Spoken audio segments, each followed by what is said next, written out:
माया, आत्ताच्या आत्ता तुझी बॅग भरायची आणि चालायला लागायचं.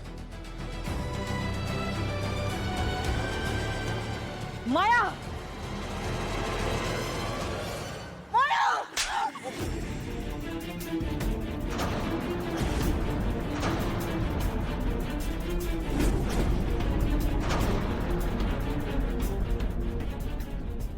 माया, का असं वागलीस? का आमच्या भावनांची खेळलीस तू माया? किती स्वप्न पाहिली होती मी आजी झाल्यानंतर मी हे करेन ते करेन. माझ्या स्वप्नांचा चक्काच चूर केलास तू.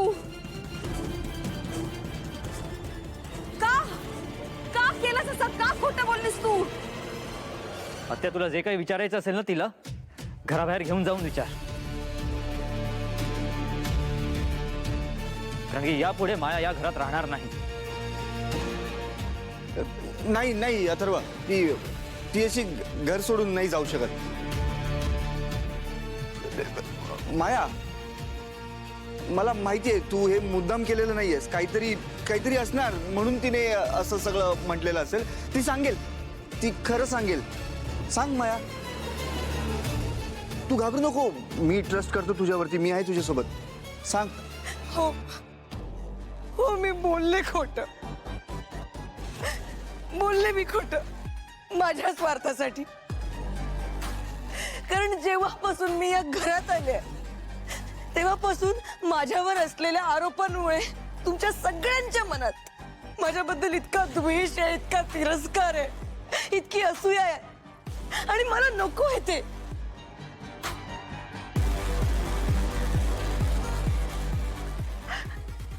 मला माहित आहे, पण अरे मी पण एक नॉर्मल मुलगी आहे. या घरात आले, या घरात मला संसार करायचा आहे, सुखाने राहायचंय. तुम्हाला सगळ्यांकडून आपुलकी हवी आहे, प्रेम हवंय. या घरात संसार थाटण्यासाठी मला सुद्धा इम्पॉर्टंट फील होणं गरजेचं आहे. आणि मी त्याच गोष्टीची भूक केली होती. अरे मी पण माणूस आहे, मला हवंय ते प्रेम, मला हवी ती नाती. मला हवाय तो आपलेपणा, आपली माणसं.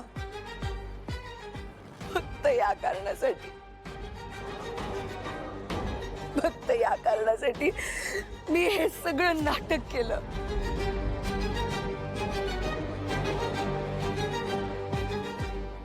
मला माहित आहे कदाचित तुम्हा सगळ्यांना नो, तुझ्यासोबत आज जे काही झालंय ते सगळं चुकीचं झालंय. पण तू असं डिरेक्ट घर सोडून जाऊ नकोस ना प्लीज. माझा विचार कर. तू गेलीस तर मी एकटं कसं राहायचं? तुझं काय होईल म्हणजे? आधी एकटा राहत होतास, तसंच राहा. हा, आणि तुझं हे नाटक बंद कर. नाटक? यू मीन मी ड्रामा करतोय? नाही माया, मी ड्रामा नाही करत आहे. मी खरं बोलतोय. ड्रामा नाही करत आहेस?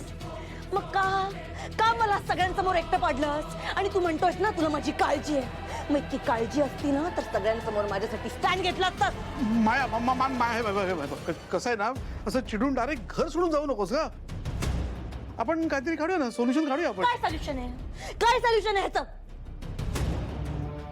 नाही तेच म्हणा, काढूया सोल्युशन आपण. थोडा विचार करावा लागेल. अहो सका माया, हे बघ ऐक माझं. तुझी वेदना, तुझा राग, तुझा अपमान हा सगळ्यांना साठवून ठेव आणि वेळ आली ना की मग बदला घे. आम्ही आहोत तुझ्या बरोबर. कोणाची गरज नाहीये मला. आणि आता योग्य वेळ येण्याची वाट बघणार नाहीये मी. आता ती योग्य वेळ मी आणणार आहे. नीरा,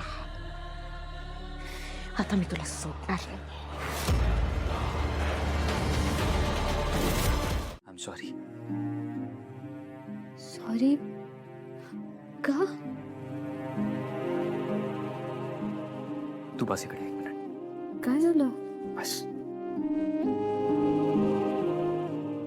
हे बघ, मायाची प्रेग्नन्सीची न्यूज आल्यापासून ना घरातलं वातावरण खूप बदललं होतं. त्यात नर्मदा त्या सतत वारस करत होती. बाबा दुखावले गेले, भांडणं झाली, वाद झाले. कदाचित ह्या सगळ्या गोष्टींच्या फ्रस्ट्रेशनमुळे मीही तुला आग्रह केला की आपण बाळाचा विचार करायला हवा आहे. ते मी वारसासाठी केला नव्हता, पण कदाचित ह्या सगळ्या प्रॉब्लेमचं सोल्युशन काढण्यासाठी आउट ऑफ डेस्परेशन केला होता. पण आत्ता मला जाणवतंय की मी तसं करायला नको होतं. त्यासाठी आय एम सॉरी.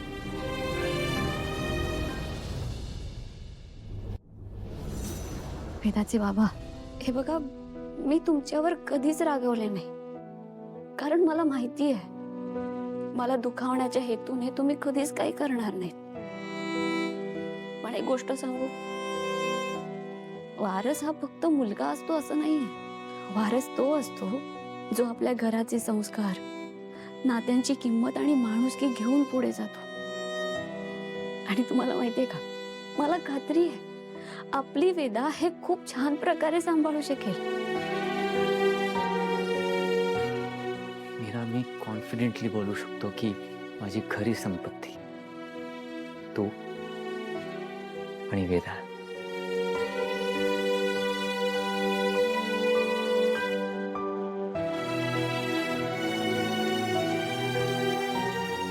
वेदाचे बाबा,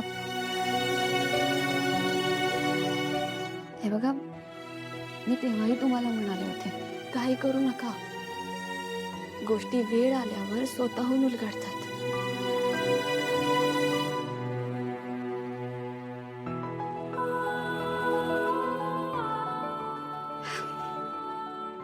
आलेच.